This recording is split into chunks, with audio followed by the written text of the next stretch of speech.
Quando o nosso organismo ele vai ser formado, ou seja, quando existe a fecundação, o espermatozoide encontrou-se com o óvulo, começa um processo muito rápido de multiplicação celular, mas não somente de multiplicação celular. Começa a ter uma diferenciação dessas células. Ainda lá, um grãozinho de areia, começa a ter uma diferenciação de células e vão se tornar em 3 tecidos básicos. Esses 3 tecidos são endoderma, ectoderma e, finalmente, o mesoderma. São esses 3 tecidos que vão formar exatamente tudo no nosso corpo. Acontece que o Dr. Hammer, que é um médico alemão, ele, estudando embriologia, ele começou a associar as funções cerebrais, as regiões do cérebro, com determinados comportamentos que esses tecidos tinham. O interessante é que ele achou uma subdivisão no mesoderma, né? Que ele classificou como mesoderma antigo e mesoderma novo. Então esse cérebro, essa parte cerebral que é mais arcaica, ele classificou como cérebro antigo, então mesoderma antigo. Essa parte do cérebro, uma parte do cérebro que é mais nova, falando em evolução de espécie, ele classificou como o comportamento condizente com o mesoderma novo. Quem são essas partes do cérebro? O mais antigo é o cerebelo, dentre desses dois, tá? E o mais novo é a substância branca. Então, em nível de evolução cerebral, o cerebelo é mais antigo que a substância branca. Isso significa que ele adotou 4 classificações. Ele organizou como endoderma, mesoderma antigo, mesoderma novo e, finalmente, ectoderma. E ele entendeu o comportamento de cada um desses tecidos, o comportamento no nosso corpo, principalmente quando submetidos a estresse. Como é que um tecido de origem endodérmica reage ao estresse? Como é que um tecido de origem mesodérmica reage ao estresse? Como é que um tecido de origem ectodérmica reage ao estresse? Um tecido, um órgão, tá?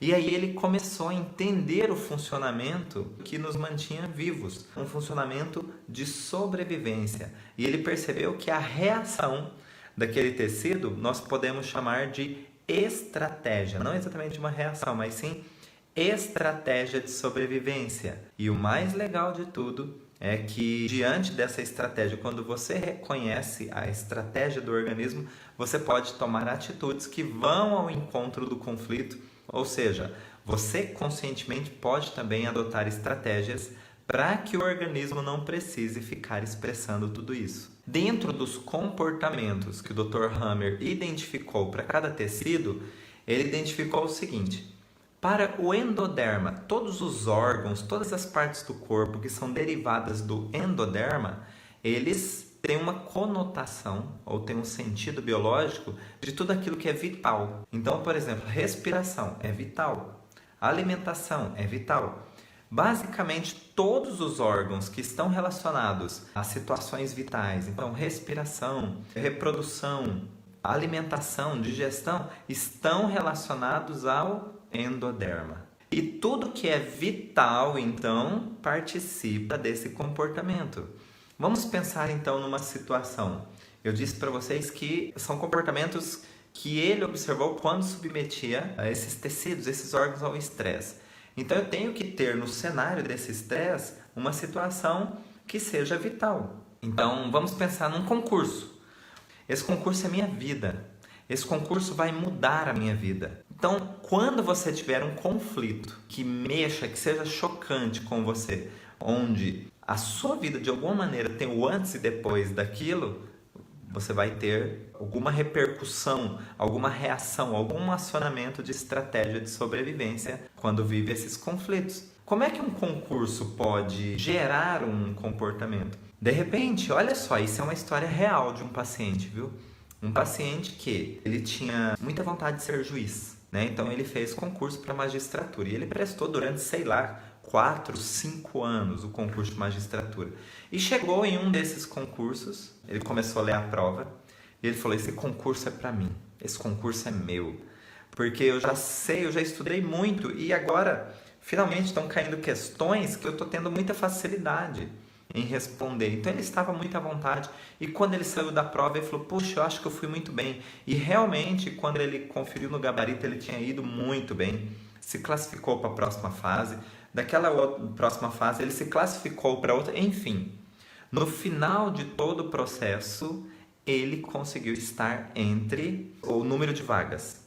E aí ele só estava aguardando ser chamado, porque é assim, olha, já passei. Então minha vida já mudou daqui para frente, eu já sou um juiz. Eu só preciso esperar a data de chamada, mas o mais difícil eu já cumpri e minha vida já é outra a partir de agora. Beleza. Só que, passado algumas semanas, ao invés dele ser chamado, ele recebeu outro tipo de comunicado. Que tinham descoberto que alguém tinha fraudado o concurso e que o concurso estava anulado. Olha só o choque que ele deve ter levado. Dá para imaginar estudar 4, 5 anos. Ele sempre chegava perto, mas nunca passava. Sempre esbarrava ali, mas nunca chamava. E agora que finalmente ele estava dentro do número de vagas, ou seja, era uma questão de tempo para mudar definitivamente a vida dele, vem algo chocante e tira ele da jogada. Então o que acontece nesse momento? Ele tem uma situação impactante, inesperada, vivida de uma maneira dramática. Com todo esse contexto da sua história, ele acabou desenvolvendo um sintoma físico. E no caso dele, ele tinha uma gastrite muito forte, que é um órgão vital, né, relacionado às funções vitais, à nossa digestão, nossa alimentação, digestão, é um sistema vital para o nosso organismo. Então, olha só, ele não conseguia aceitar, é como se ele não digerisse aquilo que aconteceu na história dele. Ele já tinha algo e agora foi arrancado dele, já era dele. Era uma úlcera que começava no estômago e estendia para o duodeno. Então é como se tivesse, era seu, ele já estava digerindo a situação e foi arrancado lá de dentro dele. Foi essa conotação que nós identificamos na sessão dele e, enfim, estimulamos, depois eu conto mais um trecho dessa história. O importante é o seguinte, endoderma refere-se, os conflitos do endoderma referem-se a situações que são vitais para a pessoa. A vida dela é como se tivesse um antes e um depois daquele acontecimento, que ao mesmo tempo é impactante, inesperado e vivido de maneira dramática, ok? Muito bem, temos mais outros tecidos. Então, como eu disse para vocês, mesoderma antigo. O mesoderma antigo, ele carrega um conflito que é uma necessidade para a sobrevivência também. É um conflito de um forte sentimento de atentado à integridade. Tá? Esse atentado à integridade pode ser de qualquer caráter, porque aqui o nosso cérebro humano ele não fica medindo onde que você sentiu-se ferido. Você sentiu-se ferido e pronto, e ele reage. Pode ser ferido na alma, pode ser ferido a sua moral, pode ser ferido em qualquer aspecto, real, simbólico, imaginário, virtual, mas sentiu-se ferido dentro de uma situação impactante, ao mesmo tempo inesperada, vivido de um contexto dramático, pronto. O tecido ou os órgãos derivados do mesoderma antigo é quem vão sofrer isso. Por quê? É como se eles representassem uma carapaça. E toda vez que eu tenho minha carapaça, meu escudo, de alguma forma ele foi frágil ou foi ultrapassado, é sinal que eu não consegui ter uma integridade absoluta. Então vamos dar um exemplo. Eu tenho uma verruga, por exemplo. Essa verruga, ela surge com uma conotação, uma carapaça, como se quisesse reforçar o tecido e eu tivesse um escudo, um novo escudo ali, para que eu pudesse reforçar ao atentado à integridade. Então, se alguém quiser me ferir na mesma região, agora eu tenho um tecido que reforça aquela região. Então não vão conseguir ter um ataque à integridade tão fácil novamente. Por isso que ele tem essa conotação e vão ter expressões no meu corpo. Por exemplo, a verruga é uma delas. A formação de uma verruga é uma tentativa do organismo em construir uma carapaça, construir um super escudo, porque naquele local ele sentiu o atentado à integridade. E como eu disse, esse atentado à integridade ele pode ser de vários aspectos, real, simbólico. Simbólico, por exemplo, alguém que aponta o dedo para você fazendo uma acusação é um atentado à sua integridade. Quem roubou minha carteira? A pessoa aponta, foi ele. Um atentado à sua integridade, à sua índole. A não ser que foi você mesmo. Mas se não foi você, isso geralmente é considerado um atentado à integridade. Integridade moral, integridade da índole, integridade de vários aspectos.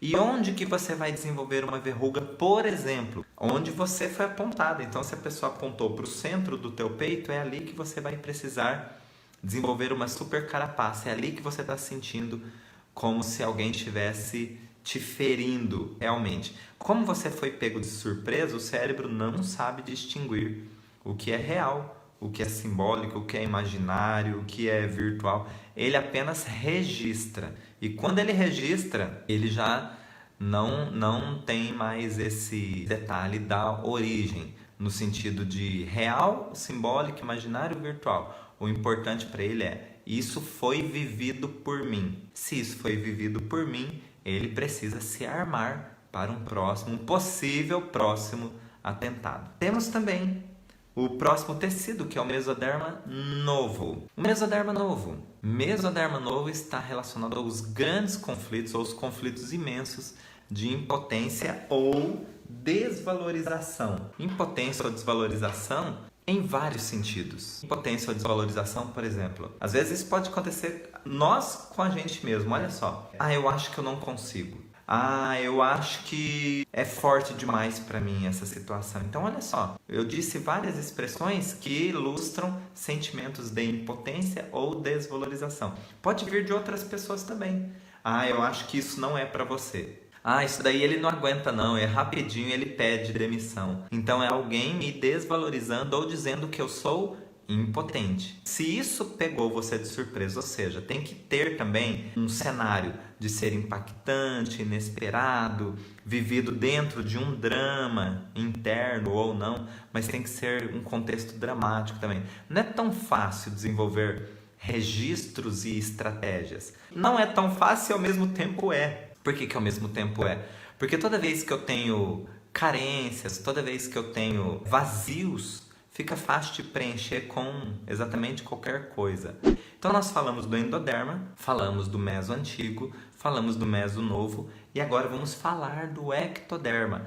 O ectoderma ele carrega estratégias de sobrevivência quando o conflito está relacionado a um contato indesejado ou uma separação que você não queria que acontecesse. Um contato indesejado, você dentro de um relacionamento que não te faz bem. Um contato indesejado, alguém que ficou te pegando, te segurando, ou alguém que tentava fazer mal para você, um bandido, por exemplo. Agora, uma separação não desejada. O fim de um namoro, por exemplo, que você queria continuar, mas a outra pessoa não. A perda de um emprego que você gostava ou que você tinha ali o seu ganha-pão e agora foi pego de surpresa e não tem mais. Então são várias situações em que você perde o contato de uma maneira importante. Por quê? É impactante, inesperado e vivido de um contexto dramático. Bom, nós temos então 4 comportamentos básicos que podem estar relacionados a muitos momentos da sua vida. Não é para todos os momentos da sua vida, por quê? Porque se vocês voltarem aqui o play, se vocês olharem um pouquinho antes, eu sempre disse assim, tem que ser uma situação impactante, inesperada e vivida de forma dramática. Então, situações que não estão presentes nesse contexto, você vai ter outros recursos, mas os componentes fundamentais para que a gente construa a nossa história estão relacionados ao forte estresse. E aí eu estou dizendo sobre estratégias de sobrevivência. Quando não tem estresse, eu utilizo outros recursos. Estratégias de crenças, estratégias de conforto, estratégias da zona de conforto e aí por diante. Com esse conhecimento, nós conseguimos nos antecipar quando a gente vive uma situação impactante e inesperada, porque ninguém está livre de viver uma situação impactante e inesperada. Mas, se nós já sabemos que existem 4 comportamentos básicos, nós já conseguimos identificar qual desses pode ser acionado com aquela situação de estresse. E quando nós sabemos disso, nós tomamos já providências. As chances de desenvolvermos um sintoma físico, um sintoma comportamental, ela diminui muito. Estamos totalmente livres de ter sintomas? Infelizmente não. Por quê? Porque nós somos seres humanos, nós carregamos crenças que estão embutidas aqui, que nós desconhecemos. Nós carregamos histórias que nós vivemos na infância, que nós vivemos na adolescência, que nós esquecemos que elas existem, mas elas estão guardadinhas aqui em algum lugar no meu inconsciente. Nós carregamos muita história que está registrada aqui dentro e nem tudo aquilo que está no acesso consciente vai ser suficiente. Onde que eu quero chegar? Algumas vezes nós vamos adoecer sim. E diante de um sintoma que a gente apresenta, a gente aprende com ele. Por quê? Porque aquele sintoma nos conta que história que eu vivi que eu ainda não consegui resolver. Se eu, por exemplo, começo a desenvolver uma dor no meu joelho, eu falo, puxa, de onde que vem essa dor?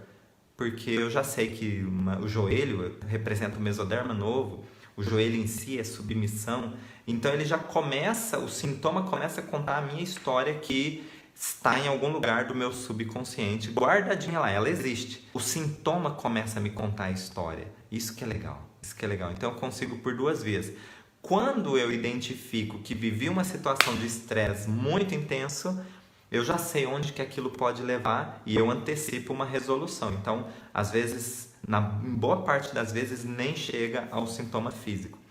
Quando um sintoma físico se manifesta, é porque alguma coisa passou despercebida. Ou seja, eu não considerei que aquilo mexeu muito comigo, mas na verdade mexeu de alguma maneira, ficou registrado e agora meu organismo está apresentando uma estratégia. Qual é essa estratégia? Essa estratégia ela é representada por um sintoma. Dependendo do sintoma, eu consigo identificar exatamente qual é o tipo de conflito. E se eu consigo identificar o conflito, fica fácil de tomar atitudes para passar por essa fase de uma maneira muito mais rápida. Então, muito bem. Eu falei de 4 comportamentos. Olha só, quais são eles? Vamos listar? Vital, endoderma. Integridade, que é o mesoderma antigo. Potência e valorização, que é o mesoderma novo, e contato ou separação, que é o ectoderma. Estes 4 componentes, esses 4 fundamentos vão conseguir sustentar uma saúde plena. O que eu digo sustentar uma saúde plena? Você pode mudar muito o comportamento biológico do seu organismo, mudar positivamente, torná-lo mais vital, torná-lo mais potente, torná-lo mais íntegro, torná-lo mais pertencente. A partir de agora, eu vou contar para vocês como é que você, na prática, faz tudo isso no dia a dia. E se você introduz esses 4 fundamentos no seu dia a dia, você consegue se tornar uma pessoa não imbatível. Quem somos nós? Não é essa a pretensão dessa aula e nem dos nossos estudos. É você se tornar uma pessoa que evolui constantemente. O que é evoluir constantemente? Eu consigo ativar o melhor da minha biologia e, quando o meu melhor ainda não é o suficiente, eu consigo aprender e evoluir com ele. Eu preciso me sentir vital, eu preciso me sentir potente e valorizado, eu preciso me sentir íntegro e eu preciso me sentir pertencente. Esses 4 elementos. Agora sim, muitas formas de colocar isso no seu dia a dia. Eu consigo me sentir vital. Que jeito que eu sinto vital? Se eu abrir meus olhos durante o dia, eu dormi, acordei, estou vivo. Pronto. Começa a agradecer de estar vivo. Começa a agradecer cada momento. Começa a agradecer tudo que você consegue fazer. Levantou-se da cama, parece que é um movimento automático, parece que é um movimento que, enfim, não tem muita importância. Levantar-se da cama, você levanta espreguiçando. Opa, ficou de pé, agradeça. Isso é sentir-se vivo.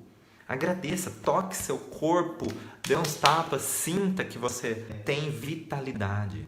E a partir disso, eu tenho alguma deficiência, eu tenho alguma dificuldade de locomoção, puxa, então faça o seu máximo. Eu consigo no máximo ficar sentado, porque eu vou para uma cadeira de rodas. Isso, então agradeça por conseguir ficar sentado e faça o seu melhor sentado.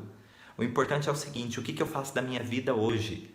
E agradeça pelo que você faz, porque você pode melhorar. Quando você agradece, você reconhece as suas vulnerabilidades, os seus limites, mas também você abre portas para melhorar o seu estado. Então, por exemplo, eu posso, a partir de hoje, querer fazer exercícios para me sentir mais vital. A pergunta então é: o que é que eu faço que me faz sentir vivo?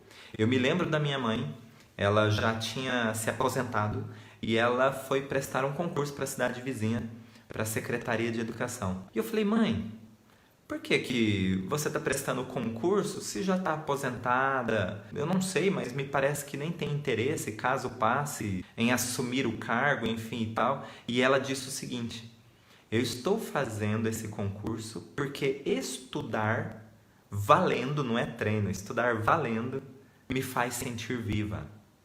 E isso entrou na minha cabeça, essas palavras, e hoje faz muito sentido. O que ela estava fazendo? Exercitando a vitalidade dela. Não era tanto que ela passou, mas não assumiu. Olha que interessante. Ela fez o concurso porque ela queria algo que valesse mesmo, para sair resultado. Treino é treino, jogo é jogo. E ela fez exatamente isso.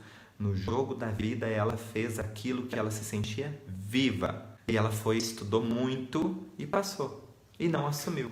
Então, a minha pergunta para você é: o que é que te faz sentir vivo? O que é que você faz hoje, no tempo presente, diante de todas as suas vulnerabilidades, mas o que é que você faz que faz você se sentir vivo? Isso é a sua primeira atividade, para você começar a colocar em ordem um dos 4 pilares. Quando você responde essa pergunta, você coloca em ordem um dos 4 pilares, que é do tecido embriológico, que faz você sentir-se vivo, sempre no tempo presente. O segundo, mesoderma antigo, integridade.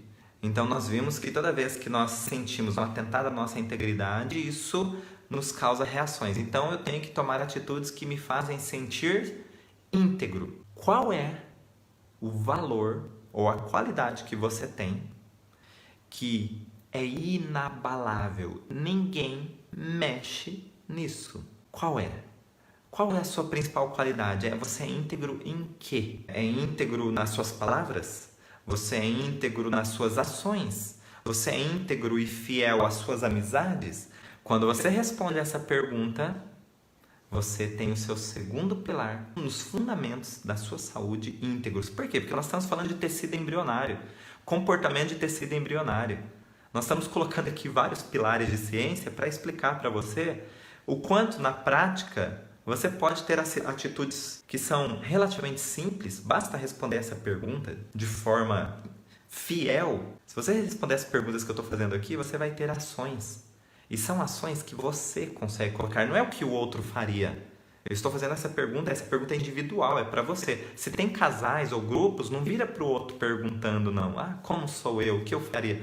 Essa pergunta é interna, é você com você. Nem olha para o lado para não ser sugestionado. Terceiro pilar eu falei sobre o mesoderma novo, sentimentos de potência ou valorização. A culpa é algo inventado pelo ser humano. Eu digo que é um sentimento sintético. Por quê? Porque a culpa, além de te amarrar para não evoluir, ela te deixa amarrado para nem repetir. Então, ferrou de todo lado. Quando é que eu me sinto culpado? Quando eu me sinto impotente ou desvalorizado. Qual que é a pergunta? O que é que eu consigo fazer hoje, sempre no tempo presente, tá? Que me faz sentir orgulhoso de mim. Eu não consigo fazer tal coisa, mas você fica orgulhoso de tentar fazer? De cada dia dar o seu melhor para cada dia estar mais próximo do resultado que você deseja? Então, peraí, tem um reconhecimento aí. Tem que haver um reconhecimento aí. Eu ainda não cheguei lá,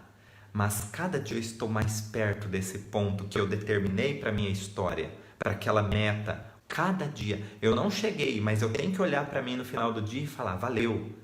Eu sei que você fez hoje o que foi possível. Eu sei que você fez hoje o que você deu conta. Tem dia que você consegue mais, tem dia que você consegue menos.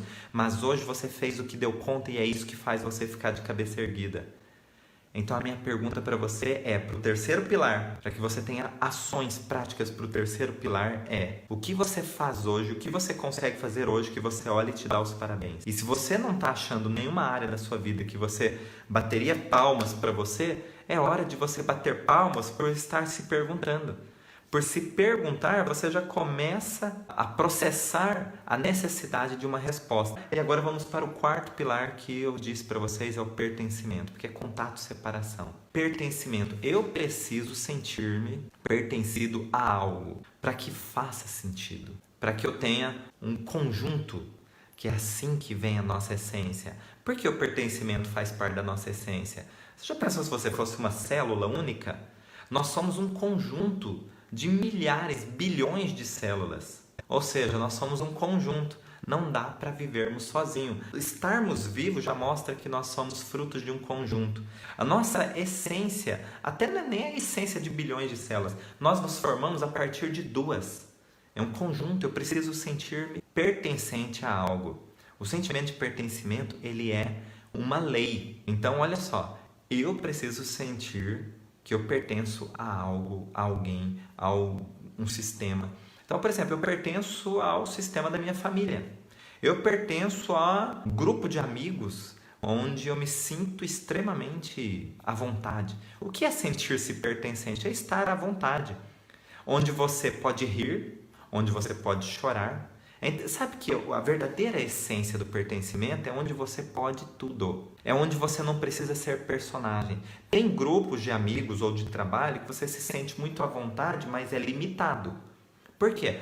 Todo mundo conhece o Adailton porque ele tem uma característica de sempre estar sorrindo. E o dia que eu estou triste, eu não posso ir lá, porque eu não posso mostrar minha cara triste. Ou quando eu chego lá, eu boto um sorriso aqui na cara e faço o meu personagem. Então eu não estou totalmente pertencente. Totalmente pertencente é quando, naquele mesmo ambiente, eu me sinto totalmente à vontade para rir, para chorar, para falar, para ficar calado às vezes. Ou seja, eu posso ser eu no tempo presente o tempo todo. Por quê? Porque nós não somos um único perfil 24 horas. Né? Aquele programa de TV Big Brother mostra isso, né? O Big Brother, que parece ser um programa muito fútil, na verdade, ele extrai isso do ser humano. Não dá para ser um personagem 24 horas. Você muitas vezes tem ira, você tem momentos de euforia, você tem momentos de tristeza, de angústia, de desabafo e assim por diante. Lá mostra uma realidade muito legal, que é ser humano diante das situações de pertencimento ou não. Então a pergunta para o quarto fundamento é: onde é que você se sente totalmente pertencente? Muito obrigado a todos, um beijo no coração, até a próxima!